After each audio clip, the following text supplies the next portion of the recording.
दोस्तों स्वागत है हमारे YouTube चैनल समृद्धि में। कैसे हैं दोस्तों आप सब? कमेंट बॉक्स में लिख करके ज़रूर बताइएगा।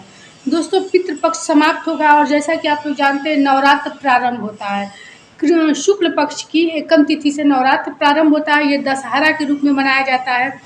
तो आप लोग जानते हैं कि शारदीय नवरात्र हो या फिर वासंतीय नवरात्र, दोनों नवरात्र का पूरे भारतवर्ष में बहुत चहल पहल रहता है और लोग काफ़ी मतलब कि भावना से इसको मनाते भी हैं। तो नवरात्र में अगर ऐसे योग बन जाएं कि आप लोगों की कोई मनोकामना जो बहुत सालों से अधूरी हो, देखिए दोस्तों ये तो जीवन है, हर लोगों की कोई ना कोई कामना रहती है कि वो जीवन में प्राप्त कर लें। किसी के बच्चे बड़े हो गए हो, नौकरी नहीं मिल रहा है, किसी के घर बहुत बीमारियों का संकट है, किसी के घर अपार गरीबी है, किसी के बच्चों की शादी नहीं हो रही है। तो आज मैं एक ऐसा मंत्र बताऊंगी कि जिसको आप लोग निश्चित रूप से पहले दिन से जाप कीजिएगा, क्योंकि इस मंत्र के द्वारा कुछ तैयारी भी आप लोग को करना है। इसलिए मैं सोची हूँ कि आप लोग को संपूर्ण कलश स्थापना से लेकर सब कुछ आप लोग को विधि बताऊंगी, पारण का भी, और कैसे खाएं, क्या व्रत में कैसे रखें, ये सब बताऊंगी। लेकिन मैं सोची हूँ कि उससे पहले मैं आप लोगों को कोई आप लोग की कामना हो, इच्छा हो ऐसी जो अधूरी हो गई हो, तो उसके लिए आप लोग को कुछ बातें बता दूँ।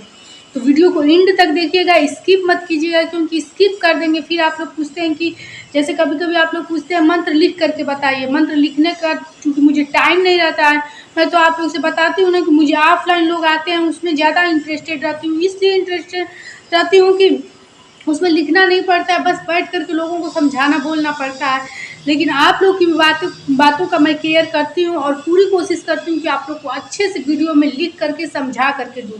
लेकिन एक बात और है, वीडियो को यदि ध्यान से सुनेंगे तो मंत्र बहुत छोटा होता है, आप लोग समझ जाएंगे। तो और अच्छा लगे तो एक लाइक जरूर समृद्धि को दे दीजिएगा, क्योंकि आप लोग को इन छोटी छोटी बातों का ध्यान रख के जानकारी देने में मुझे भी अच्छा लगता है। तो इसकी मत कीजिएगा और सब्सक्राइब भी कर दीजिएगा अगर चैनल पर नए हैं तो, ताकि ऐसे वीडियो के नोटिफिकेशन आपके पास हमेशा पहुंचते रहें। दोस्तों आज मैं आप लोग को दुर्गा माता की पूजा के बारे में बताऊंगी कि जो कि 14 अक्टूबर से प्रारंभ हो जाएगा। पितृपक्ष जब समाप्त होता है तो 14 अक्टूबर से शरद ऋतु का नवरात्र प्रारंभ हो जाता है। ये हमेशा का नियम है। तो आप लोग नवरात्र की तो पूरी तैयारी कीजिएगा। उससे पहले जानिए कि किसकी पूजा किया जाता है, दुर्गा माता के पहले और दुर्गा माता के बाद में। दुर्गा माता की पूजा के पहले आप लोग एक हाथ जोड़ के याचना किया जाता है। उनके भाई थे भैरवनाथ, इसलिए आप लोग जब वैष्णो देवी यदि गए होंगे तो लोग जानते होंगे कि पहले भैरवनाथ की पूजा की जाती है, उसके बाद से माता दुर्गा के मंदिर में लोग एंट्री पाते हैं, मतलब प्रवेश करते हैं, तभी जाकर उनकी मतलब कि आप लोग पर कृपा होगी। इसके बाद आप लोग को हनुमान जी की पूजा करनी पड़ती है, क्योंकि हनुमान जी की पूजा करने से कहा जाता है कि जो भी आपकी मनोकामना अधूरी रहती है माता दुर्गा भी उसमें कृपा करती हैं और आपकी कामना पूरी हो जाती है। तो दुर्गा माता के बाद हनुमान जी का पूजा करना निश्चित रूप से नवरात्र में बहुत फायदेमंद होता है। इसलिए आप लोग सबसे पहले भैरवनाथ से याचना करके माता दुर्गा की जितनी भी पूजा पाठ करना है वो सब कुछ कीजिए। उसके बाद हनुमान जी की पूजा कीजिए। अब मैं हनुमान जी की पूजा में एक आप लोग को नियम बताऊंगी कि जो पूरे नवरात्र यदि करेंगे तो मैं दावे के साथ कहती हूँ कि आपकी ऐसी जो भी कामना हो जो कि कहीं भी मत्था टेक लिए हो पूरी नहीं हुई है, तो इस मंत्र के द्वारा आपकी जरूर पूरी होगी। और नवरात्र जो कि 108 वर्षों बाद ऐसा संयोग बन रहा है, जबकि ऐसा नवरात्र है, ऐसे शुभ योग बन रहे हैं, एक दिन में 4-4 5-5 योग ऐसे बन रहे हैं। तो देखिए सबसे पहले तो नवरात्र में ब्रह्म मुहूर्त में आप लोग जग जाइएगा। इस 9 दिनों का पूरा लाभ आप लोग उठाना चाहते हैं तो जो नियम मैं बताती हूँ वो नियम कीजिए। देखिए कहते हैं लोग, कुछ लोगों को कहना जाता है कि रोज पूजा नहीं करेंगे तो 9 दिन से क्या होगा। देखिए 9 दिनों में कहा जाता है पृथ्वी पर आती है माता, भ्रमण करती हैं, इसलिए 9 दिनों का काफ़ी महत्व रहता है। और इस 9 दिनों में भी जैसे हम लोग लहसुन प्याज इस तरह खाते हैं, 9 दिन नहीं खाना चाहिए। कोई नॉनवेज वगैरह जो भी खाते हों तो नहीं खाना चाहिए, धूम्रपान वगैरह नहीं खाना चाहिए। घर में जितनी ज़्यादा से ज़्यादा हो सुख शांति और भजन लगाना चाहिए। यदि आपको संभव हो तो रात्रि जागरण करें, इसका प्रभाव आप लोग स्वयं भोगेंगे और स्वयं आप अपने जीवन में परिवर्तन भी देंगे। रात्रि जागरण का तो इतना अच्छा प्रभाव रहता है जीवन पे कि आपके घर से लगेगा कि कभी दरिद्रता आई ही नहीं थी। अगर है तो आप लोग रात्रि जागरण जरूर कीजिएगा।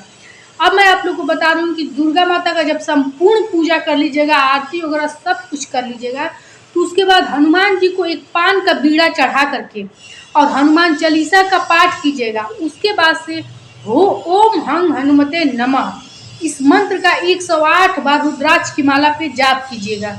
निश्चित रूप से आपकी जो भी कामना रहेगी, कोई भी कामना, मतलब कि आप लोग समझ रहे हैं ना, नौकरी हो या फिर से आप पर बहुत बड़ा कर्ज हो या कोई ऐसा शत्रु हो जो आप लोग के पीछे पड़ गया है बर्बाद करने के लिए, तो आप लोग निश्चित रूप से इस मंत्र का जाप कीजिएगा और पूरे श्रद्धा मन से कीजिएगा। अब आप लोग को मन में संशय होगा कि प्रसाद नहीं चढ़ाएंगे, स्नान नहीं करेंगे। देखिए, पूजा में आप लोग जितनी करेंगे अच्छा है, लेकिन इस पूजा का यही नियम है कि हनुमान चालीसा पढ़ने के बाद एक पान का बीड़ा चढ़ा करके और इस मंत्र का 108 बार जाप कीजिएगा। जैसी भी आप लोग की परेशानी हो, अपनी याचना में जरूर कहिएगा। किसी भी पूजा पाठ के पहले अपनी याचना जरूर कीजिएगा, उसके बाद से ही ये चीज़ आप लोग का सफल होगा।